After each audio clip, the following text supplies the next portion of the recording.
she gave a homeless man food. 1 hour later, he returned in a luxury car to offer her her dream job. The crisp morning air, usually a refreshing balm on the exclusive avenues of the city, seemed to carry a particularly sharp edge this day, cutting through the threadbare coat of the man huddled near the ornate wrought iron gates of the Zenith Bistro. The cold was not just physical, it carried the biting indifference of a world that refused to see him. Sterling Croft, the establishment's meticulously groomed manager, surveyed his domain with an almost regal air, a self-satisfied smirk playing on his lips. His expensive suit, perfectly tailored, seemed to absorb the morning light, reflecting his perceived brilliance. He had just successfully navigated a particularly demanding clientele, securing a substantial deposit for a private event, and the world, in his estimation, was precisely as it should be, orderly, profitable, and free of unsightly distractions.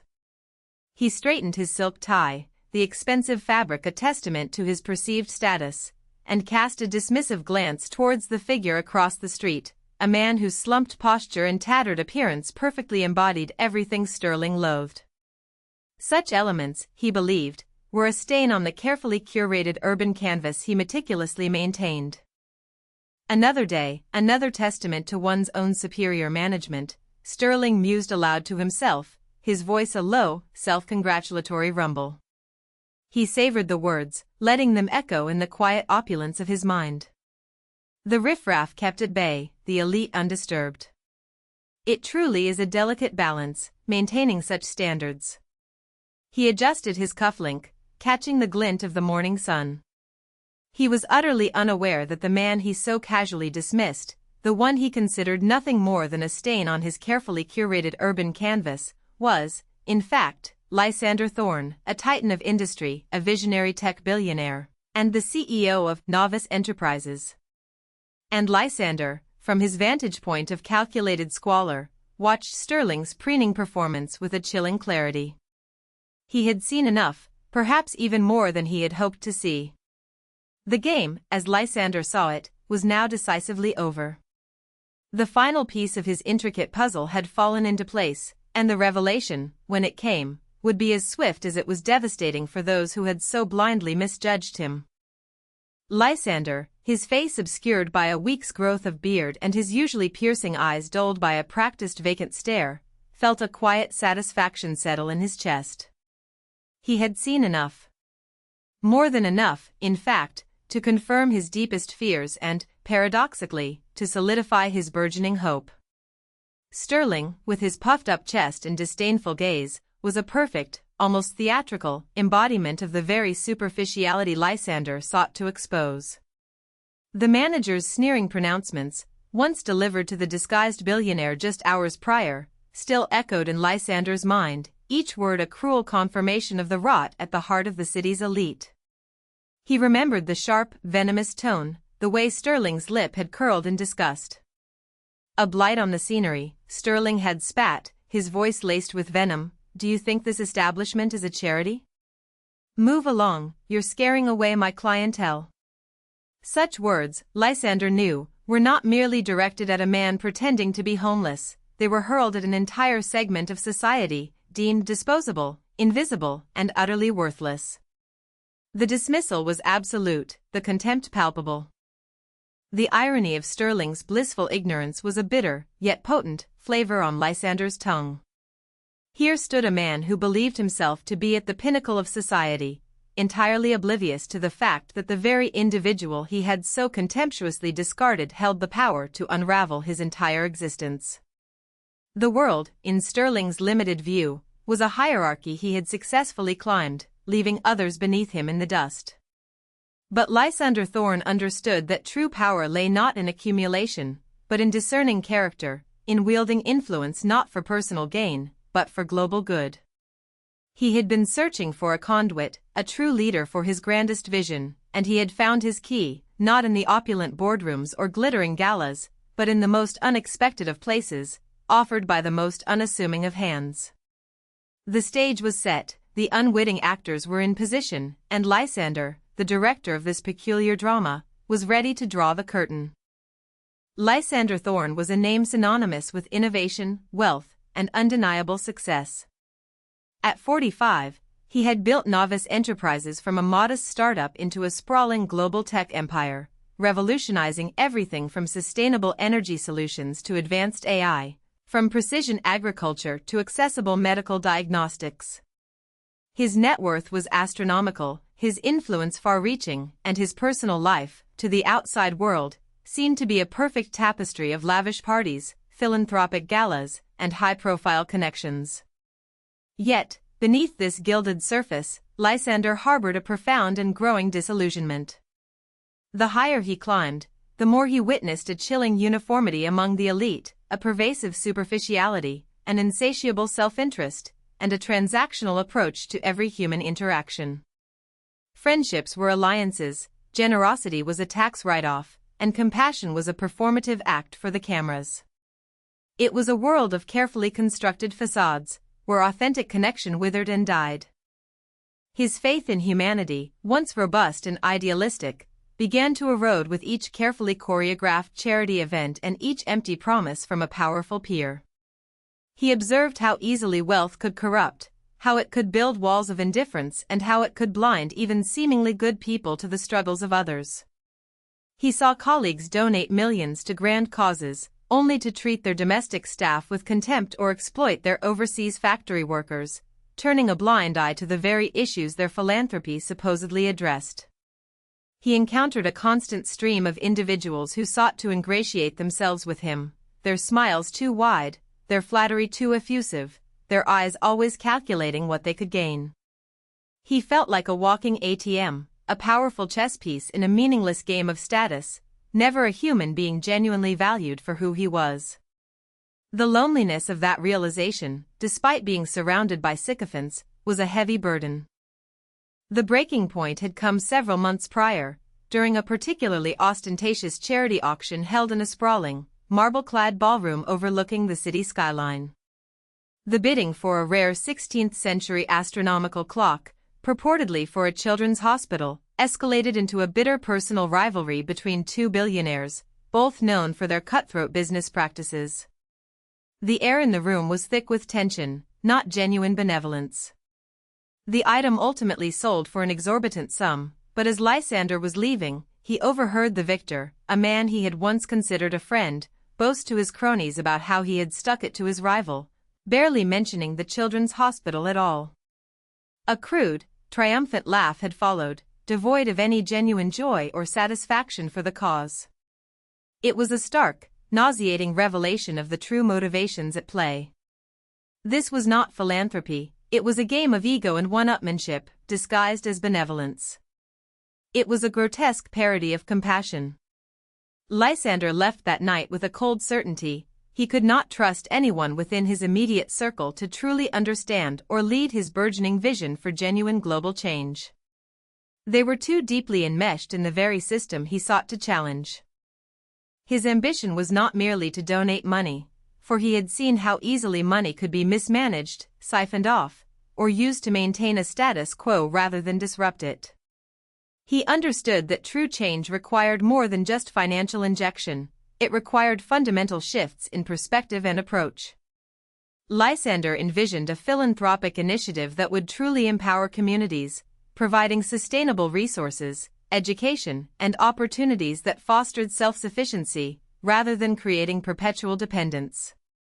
It required a leader not just with sharp intellect and strategic prowess, but with an unwavering ethical compass, a profound sense of empathy, and an innate understanding of human dignity, regardless of social standing. Such a person, he realized, would never be found at a high society dinner or in a corporate boardroom. They would be found where genuine character was forged, in the crucible of everyday life, far from the gilded cages of wealth and privilege. The idea for his extraordinary test began to take root. He would strip away his identity, shed the trappings of his immense wealth, and immerse himself in the very stratum of society he rarely encountered firsthand. He would become invisible, a non-entity, a figure of scorn and neglect. Only then, he believed, could he truly observe human nature unfiltered by greed or social ambition? He would witness who offered kindness without expectation of reward, who showed compassion when it was inconvenient, and who recognized humanity even in the face of destitution. His disguise was meticulously planned: old, worn clothes purchased from thrift stores, a few days' growth of beard, a deliberate slouch to his posture, and a studied avoidance of eye contact that would make him blend seamlessly into the background of urban neglect. He would carry no identification, no credit cards, only a small, hidden device for emergency contact and observation. He would spend days, perhaps even weeks, walking the streets, observing, enduring, and searching. He was searching for a soul untainted by the world's cynicism, a heart that beat with genuine warmth, the individual he would entrust with a legacy far grander than any fortune. This was his profound, desperate gamble to restore his faith in humanity, and to find the true leader for his most ambitious dream. The discomfort would be immense, but the potential reward, he knew, was beyond measure. Lysander Thorne, now indistinguishable from the countless forgotten souls who populated the city's underbelly, began his immersion. The initial days were a brutal awakening, far more jarring than he had anticipated. The cold, a persistent, biting presence, seeped into his bones, reminding him of its relentless grip. It was a cold that penetrated fabric and flesh, an unending ache that made sleep a restless, futile endeavor. Hunger became a dull ache, then a sharp gnaw, a constant companion that dictated his every thought, every step. But more profound than the physical discomfort was the crushing weight of invisibility. He was no longer Lysander Thorne, the man of influence and respect. He was merely a shadow, a blurred outline in the periphery of a bustling city. People averted their eyes, quickened their steps, or offered a brief, dismissive glance that communicated a clear, unmistakable message: you do not exist. The feeling of being entirely disregarded, after a lifetime of being fawned over, was a bitter, humbling pill. He learned to shrink, to make himself smaller, to occupy as little space as possible. One afternoon, seeking a moment of respite from the ceaseless movement and the chill that seemed to cling to him, he attempted to sit on a public bench in a small, manicured park. The sun, weak as it was, offered a fleeting promise of warmth. Within minutes, a security guard, his uniform crisp and authoritative, approached him. The guard's expression was flat, his eyes devoid of empathy, trained to see a problem, not a person. "Move along, buddy," the guard stated, his voice a practiced monotone. "Can't have you loitering here. Makes the park look bad." Lysander, despite bothering no one, simply rose and shuffled away, observing the casual cruelty of being denied even a moment of peace, simply for existing in a space deemed inappropriate for someone of his appearance. The guard didn't even register the irony that Lysander probably owned a substantial portion of the company that managed the park's security.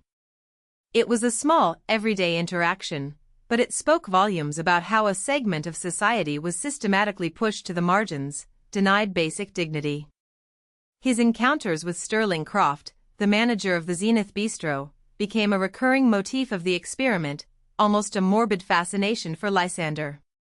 The restaurant, with its gleaming facade and perpetually polished windows, stood as a beacon of luxury, a stark contrast to the gritty reality of the street.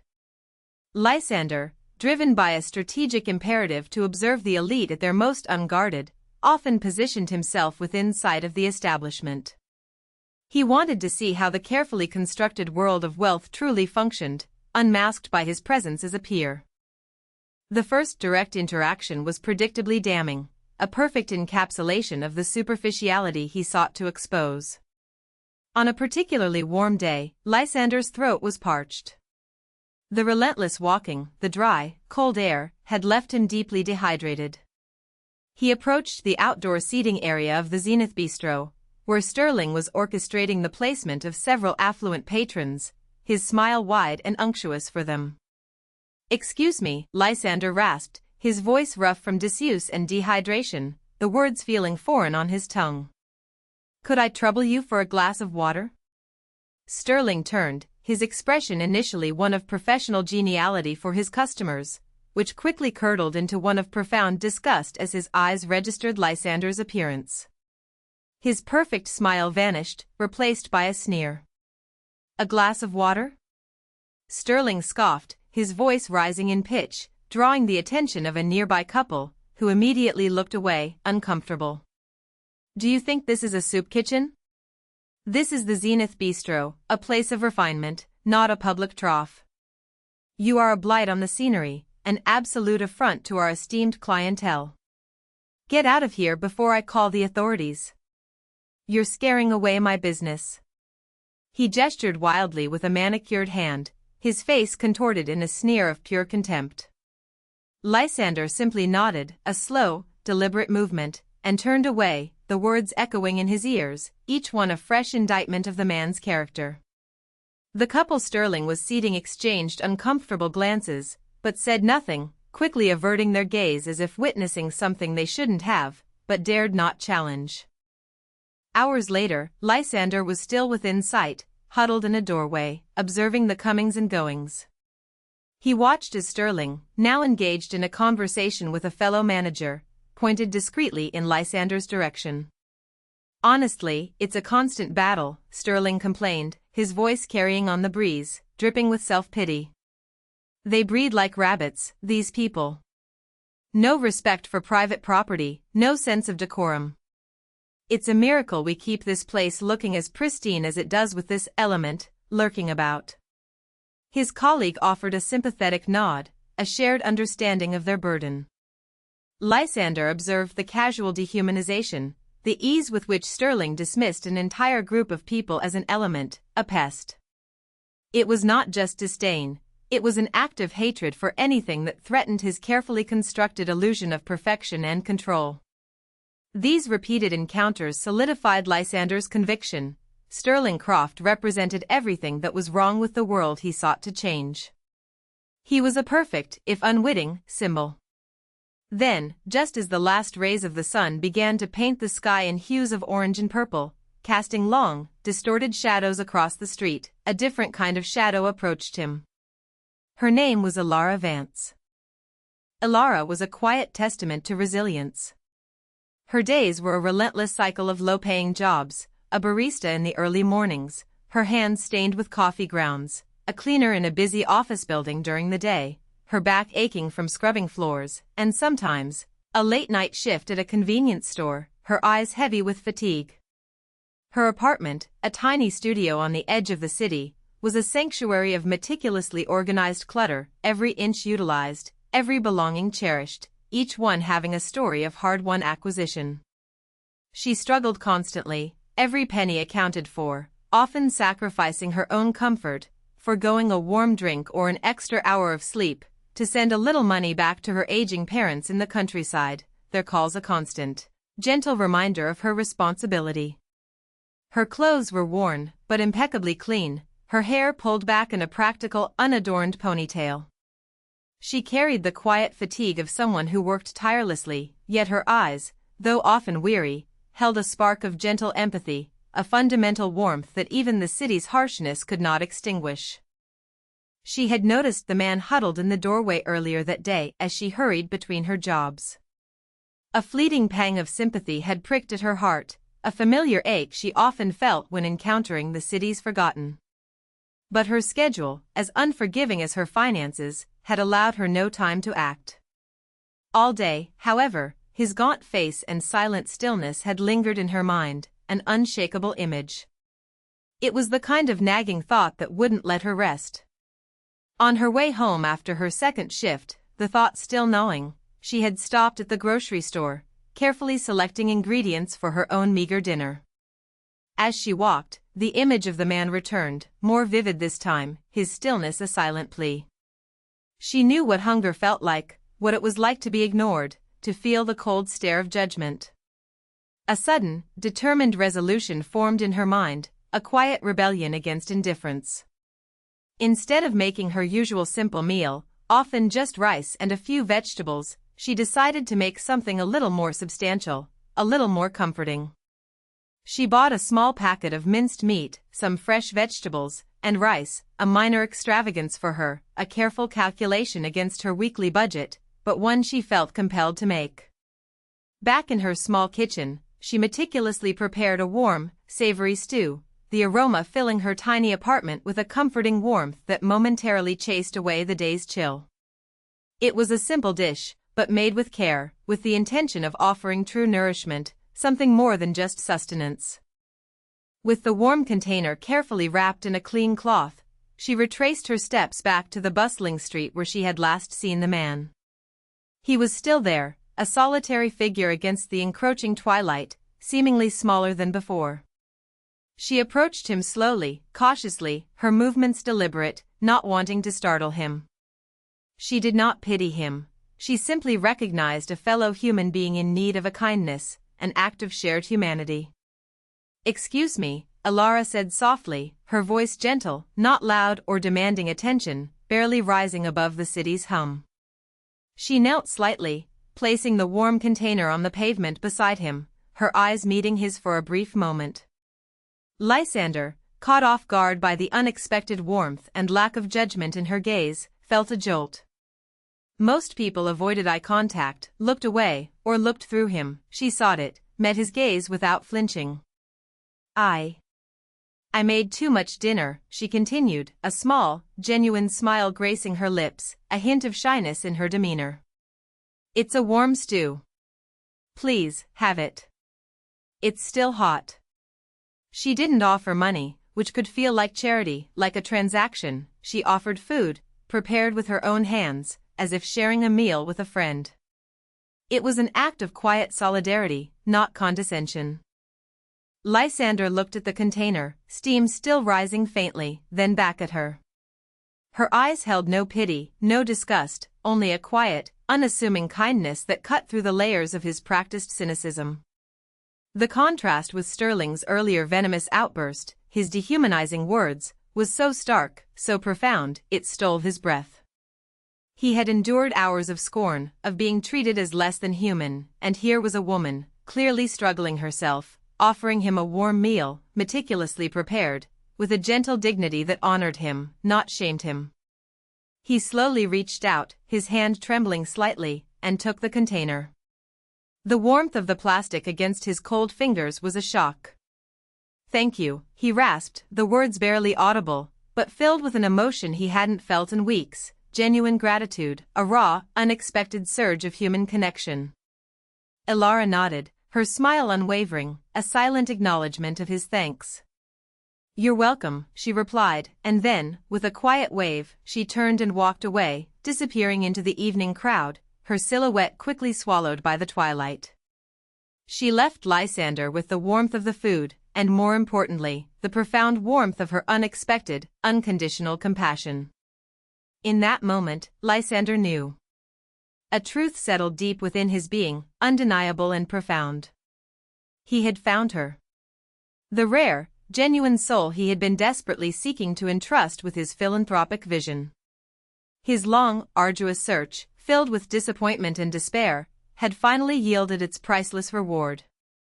His faith in humanity, though fractured, had found its unlikely anchor. The aroma of the warm stew lingered in the cool evening air, a fragrant testament to Alara's quiet act of kindness.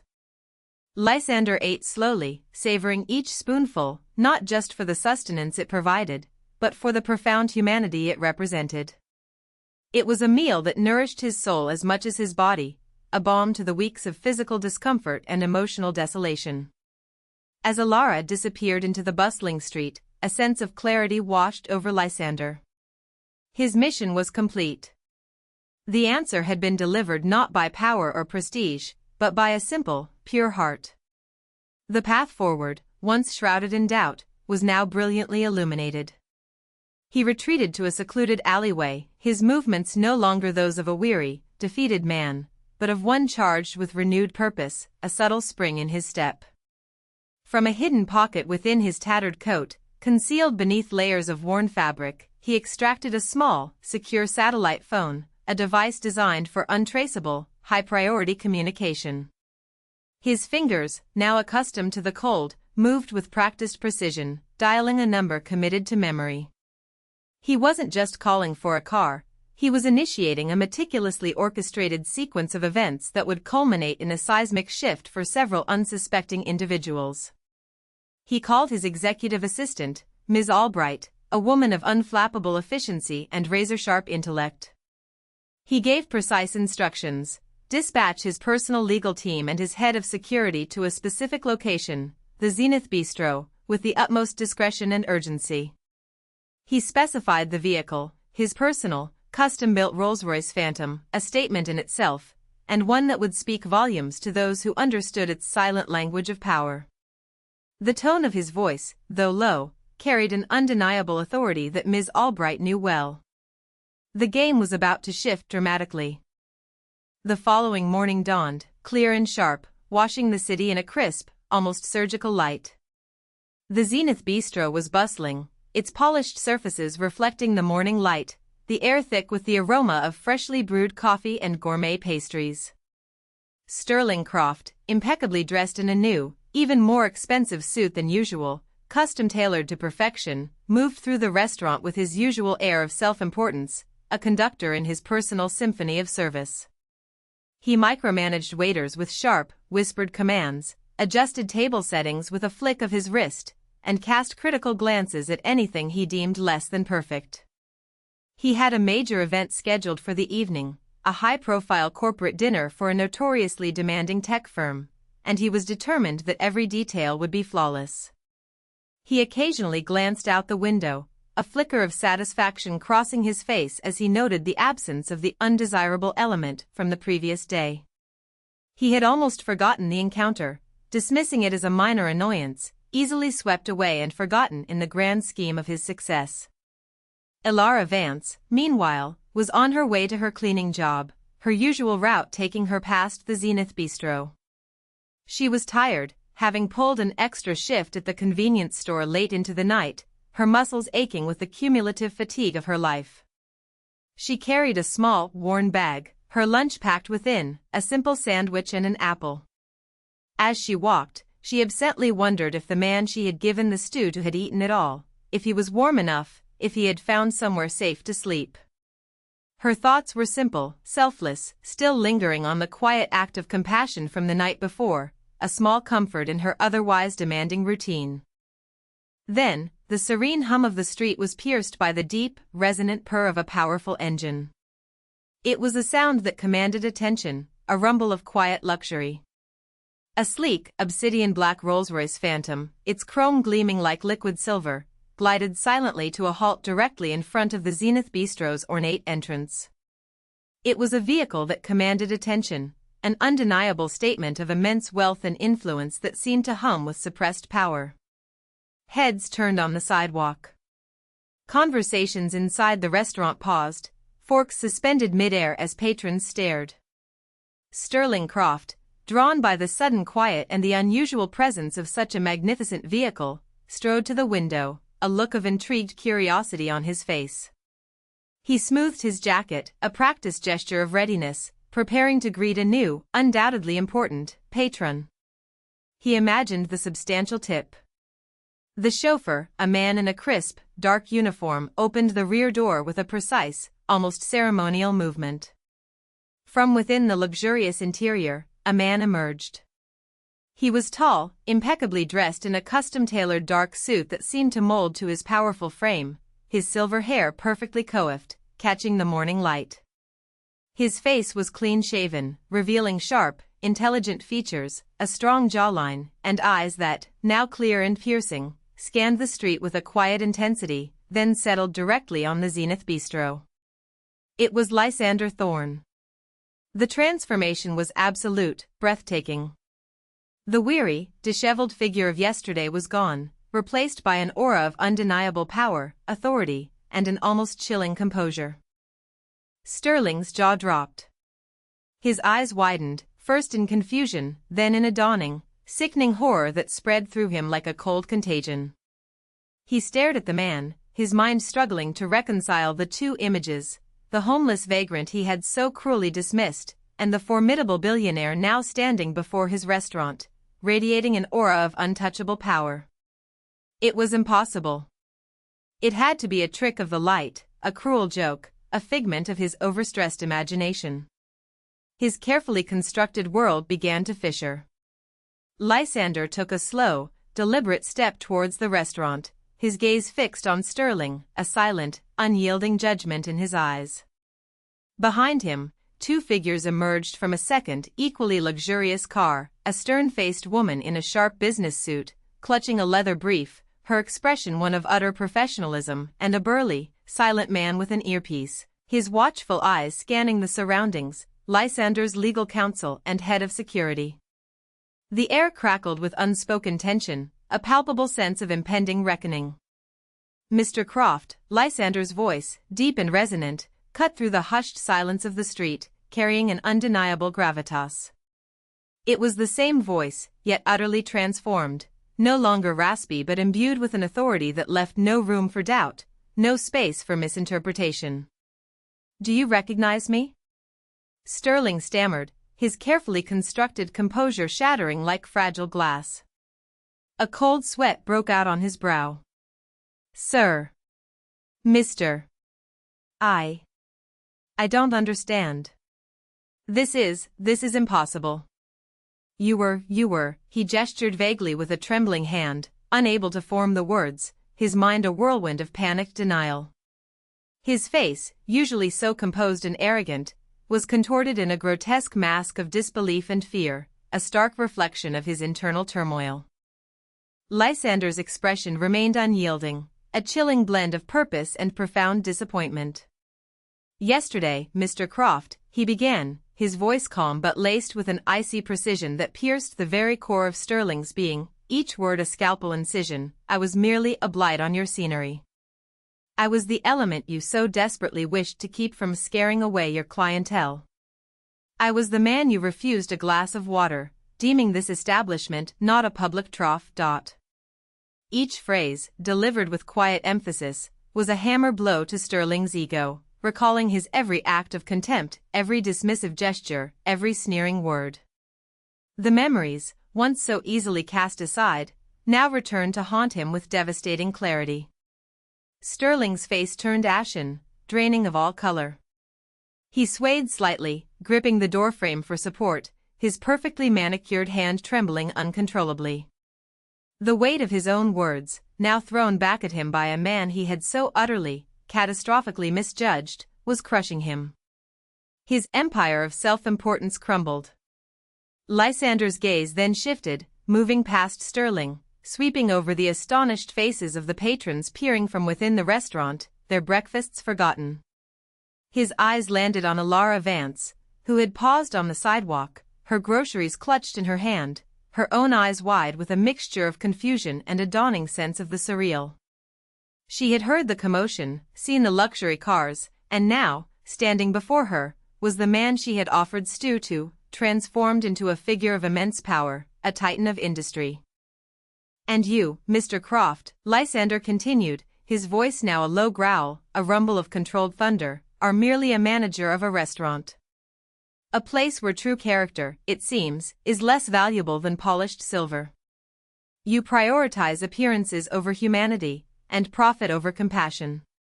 He took another step forward, closing the distance between them, his presence overwhelming.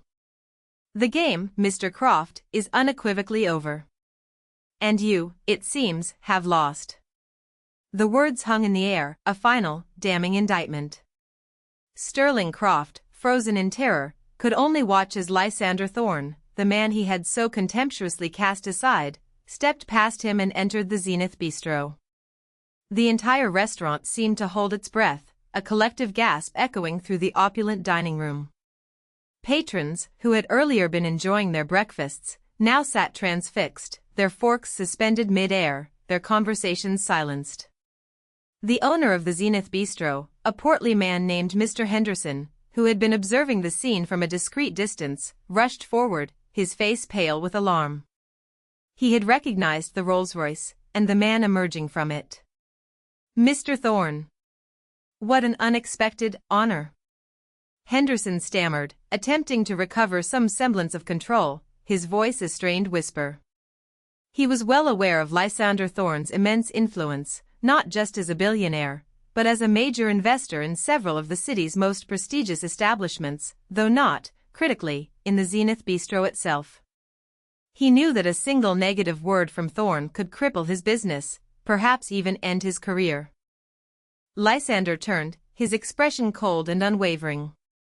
Mr. Henderson, he stated, his voice carrying through the hushed dining room with chilling clarity, I have just experienced firsthand the hospitality of your establishment. Specifically, that of your manager, Mr. Croft. He gestured towards Sterling, who now stood trembling just inside the entrance, unable to move, a statue of impending doom. Allow me to offer a brief, yet deeply revealing, anecdote. Yesterday, in a moment of personal observation, I presented myself as a man in need. Mr. Croft, as you may recall, was quite vocal in his disdain. Lysander recounted the interaction, his voice unwavering, each detail painting a vivid, unsparing picture of Sterling's cruelty. He spoke of the refusal of water, the vitriolic insults, the casual dehumanization, the proud dismissal of an element. Mr. Henderson's face blanched further, a cold dread seizing him.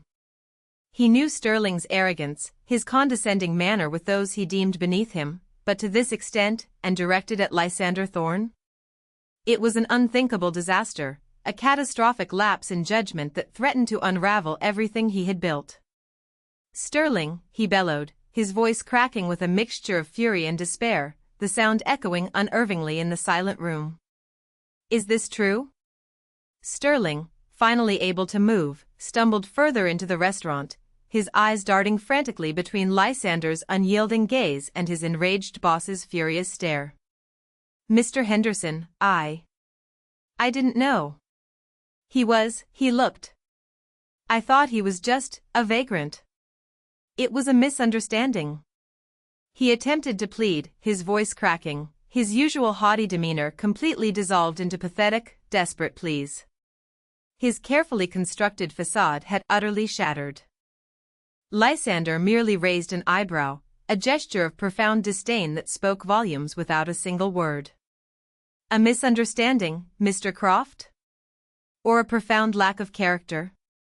You judged a book by its cover and found it wanting. The truth, however, is that your character was revealed to be far more threadbare than any coat I wore.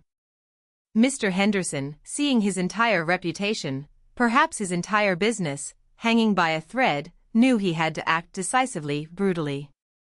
Sterling Croft, he announced, his voice trembling but firm, echoing with an awful finality, you are fired. Effective immediately. Get out of my establishment. Now. His words were met with gasps from the stunned patrons, a collective intake of breath. Sterling's world crumbled around him. His face contorted, first in shock, then in a desperate, futile rage, tinged with hysteria. Fired? You can't.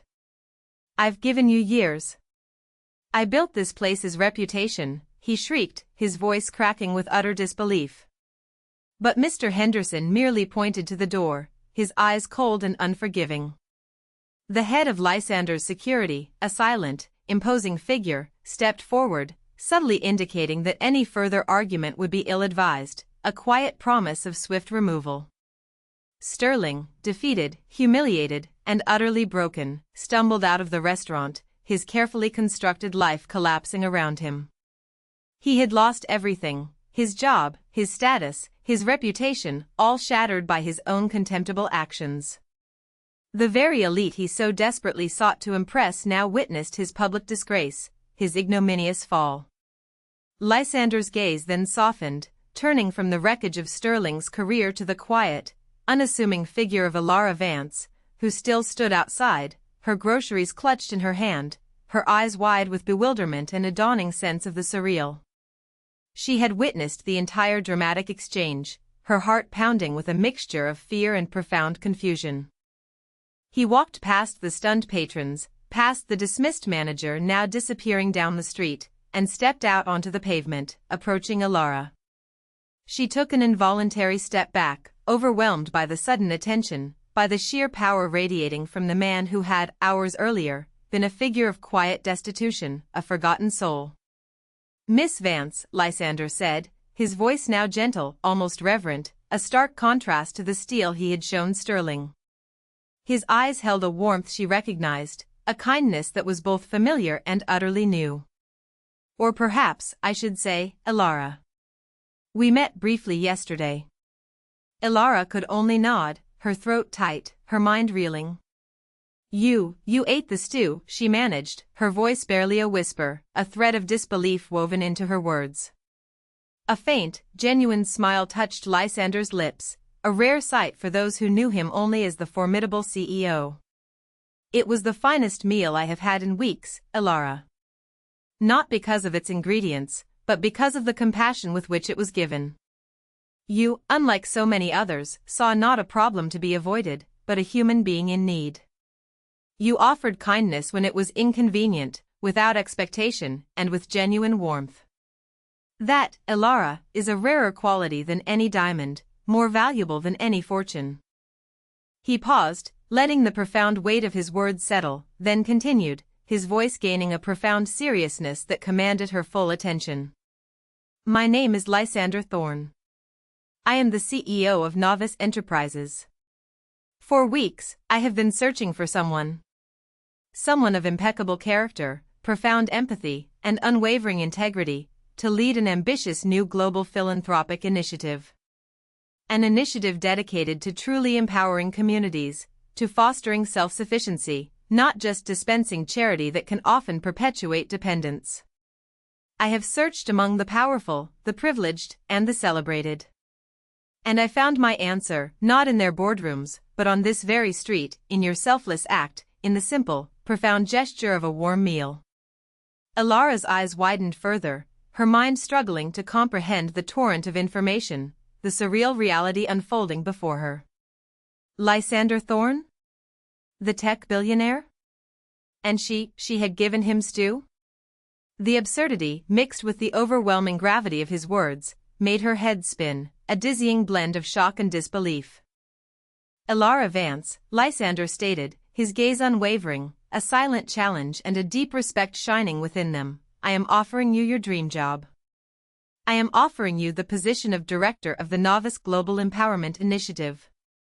You will have access to unimaginable resources, a team of dedicated professionals, and the opportunity to make a real, tangible difference on a global scale. We will build schools, sustainable farms, provide clean water, develop local economies, all guided by your innate sense of humanity, your true understanding of what people genuinely need, not just what they can be given. And this, he added, as his legal counsel, Ms. Albright, stepped forward, handing a thick, sealed envelope to Elara, is a preliminary fund to ensure your immediate security, and to allow you to care for your family as you see fit, to remove any immediate burdens. Consider it a down payment on a new life, built on the foundation of your own immense goodness. Elara stared at the envelope, thick with what felt like unimaginable wealth, then at Lysander, then back at the envelope. Tears welled in her eyes, blurring the edges of the opulent street, blurring the faces of the curious onlookers. It was too much to process. The struggle, the exhaustion, the quiet despair of her daily life, the endless cycle of work and worry, all of it suddenly seemed to dissipate, replaced by an overwhelming wave of shock, gratitude, and a breathtaking, almost terrifying, sense of possibility. She felt a sob catch in her throat, raw and overwhelming. I don't. I'm just a cleaner, she whispered, her voice choked with emotion, her ingrained humility rising to the surface. I don't have experience for something like that. Lysander's smile returned, gentle and reassuring, unwavering in its conviction. Elara, he said softly, experience can be taught. Character, true character, cannot. You possess the very qualities that countless degrees and years of corporate training could never instill. You understand humanity, you lead with your heart, and that is precisely who I need. We will provide all the training, all the support you require. Your only task is to bring your unwavering heart and your profound empathy to this mission. Do you accept? Elara looked into his eyes, seeing not the billionaire, not the formidable CEO, but the man she had offered kindness to, the man who now offered her the universe in return. With tears streaming down her face, a single, definitive nod escaped her, a silent acceptance that sealed her new destiny, not just for herself, but for countless lives she would touch. Months unfolded, bringing with them profound transformations. The opulent city, once a stage for Lysander Thorne's lonely quest, now bore witness to the fruits of his extraordinary gamble, a testament to his restored faith. Elara Vance, once merely a shadow in the urban landscape, emerged as a beacon of quiet strength and profound capability. The initial weeks were a whirlwind of intensive training, introductions to complex global logistics, and immersion in the intricate workings of novice enterprises. Lysander Thorne personally mentored her, guiding her through the labyrinthine world of international finance and strategic planning, yet always reminding her to trust her innate moral compass, to let her empathy be her guide. Elara, with her tireless work ethic, her remarkable empathy, and her fierce dedication, absorbed every lesson like a sponge, translating complex concepts into practical, human-centered solutions. She swiftly demonstrated an intuitive grasp of community needs, an uncanny ability to connect with people from all walks of life, from villagers in remote regions to government officials, and a quiet determination that proved more effective than any boardroom bravado. Under her direction, the Novice Global Empowerment Initiative flourished. Pilot programs in impoverished regions saw tangible, life-changing results: clean water systems installed in drought-stricken villages, sustainable agricultural practices implemented that doubled crop yields, and vocational training centers established that empowered young people with marketable skills, all tailored to the specific needs and dignity of the local communities. Elara's approach was revolutionary in its simplicity and profound impact: listen deeply, empower truly, and uplift consistently. She treated every individual with the same quiet respect she had shown Lysander on that fateful day, fostering genuine partnerships rather than creating dependencies. Her personal life, too, had been transformed. She had moved into a comfortable, modest home, a space of peace and quiet reflection, and had ensured her parents were finally able to live without financial worry, able to enjoy their twilight years. Yet, despite her newfound wealth and immense influence, Elara remained grounded, her kindness undiminished, her focus unwavering on the mission, her heart still beating with the same selfless warmth. Lysander Thorne observed her progress with a deep, abiding satisfaction. The cynical disillusionment that had gnawed at him for years began to recede, replaced by a quiet, profound sense of hope. He had sought to restore his faith in humanity, and in Elara, he found not just a leader, but a living testament to the enduring power of compassion, a shining example of what true character could achieve. He saw that true wealth was not measured in bank accounts, but in the richness of one's character, in the positive impact one had on the world, and that the greatest legacy one could leave was in empowering others to rise. Sterling Croft, on the other hand, found his world irrevocably inverted. His dismissal from the Zenith Bistro had been swift and absolute, but the true punishment was the public humiliation that followed. News of his arrogance, and Lysander Thorne's audacious test, spread like wildfire through the city's elite circles, a cautionary tale whispered in hushed tones. Doors that had once been wide open to him slammed shut with chilling finality. His carefully curated network dissolved, his supposed friends melting away like snow in the sun. No other high-end establishment would touch him, his reputation was irrevocably tainted. He desperately sought employment, only to be met with knowing glances and polite, yet firm, rejections, each one a fresh stab of humiliation. His expensive suits gathered dust in his closet, his tailored shirts became too tight as his stress-induced weight fluctuated, a physical manifestation of his inner turmoil. He eventually found himself taking on menial jobs, far beneath his perceived station, struggling to pay rent on a small, dingy apartment, a stark contrast to the luxurious life he once commanded.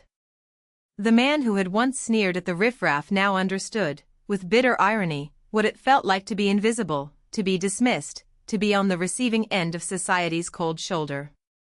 He would often pass the Zenith Bistro, now a painful reminder of his monumental misjudgment, the gleam of its windows reflecting only his own regret, a mirror to his broken life.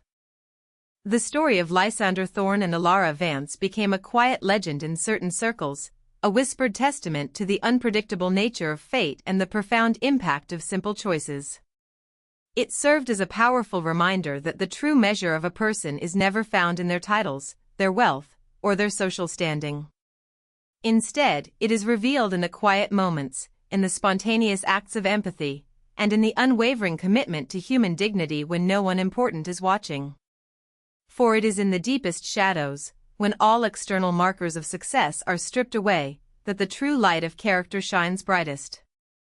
And while cruelty may offer fleeting advantages, genuine kindness, in its purest form, always carries its own incomparable reward, destined to blossom in the most unexpected ways, transforming not only those who receive it, but also those who dare to give.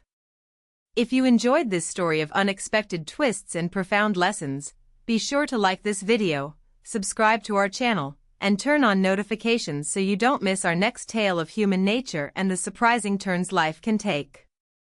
We have many more stories like this one that will make you think about the true meaning of character, compassion, and justice.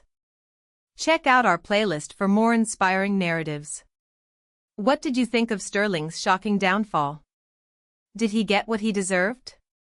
And how would you have reacted if you were in Alara's shoes, receiving such an incredible offer? Share your thoughts and reflections in the comments below. We love hearing from you and engaging with our amazing community.